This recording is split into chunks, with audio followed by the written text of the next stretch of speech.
Hello, good day everyone. I am Mr. Adrian Tañola, and I will be discussing authentic learning under e-Edu 4 principles and methods of teaching. So let's define authentic learning first. Authentic learning, as defined by Donovan, Bransford, and Pellegrino, it is a pedagogical approach where we allow our students to explore, discuss, and meaningfully construct concepts based on a real-world problems or situation scenarios that are relevant to the learners.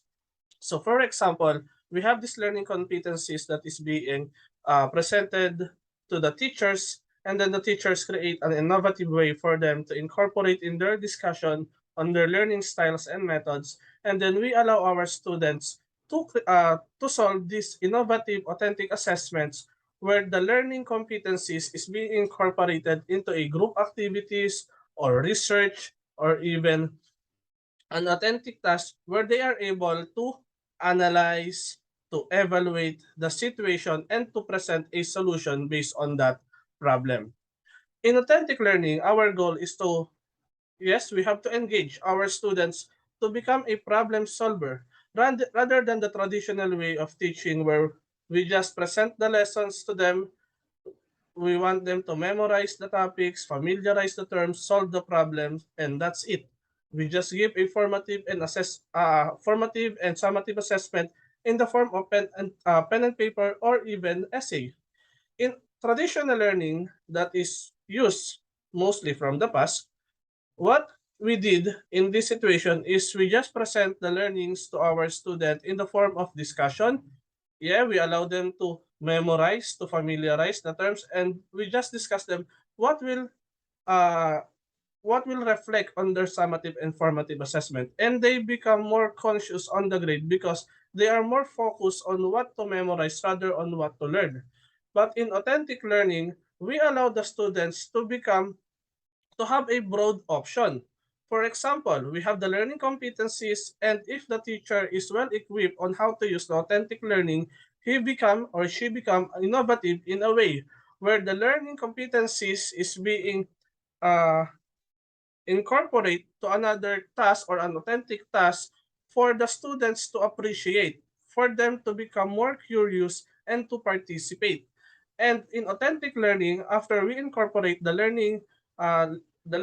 competencies in that authentic task, we are able to create a product. The students are able to create a product based on what did they learn, how are they able to define and explain it on their own knowledge to become one of the problem solver.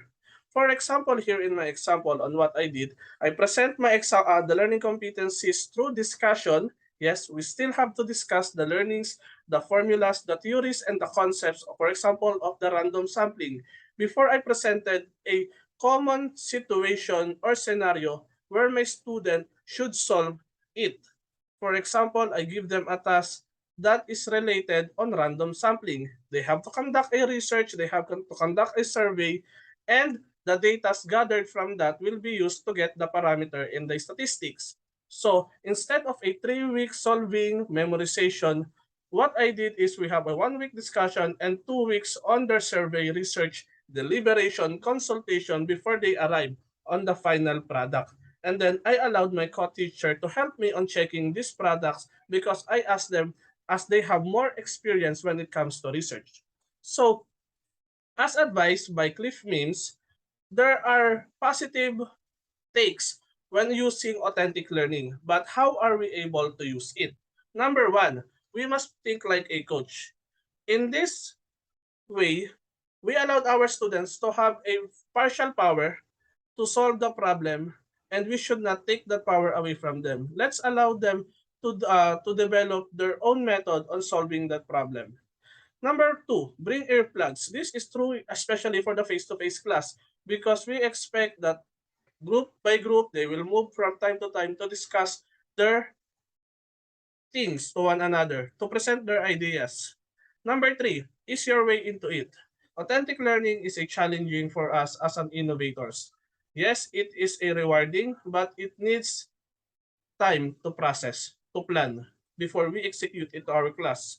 Get some help. Get some help from our co-teachers, from professionals, or even we conduct a research in internets.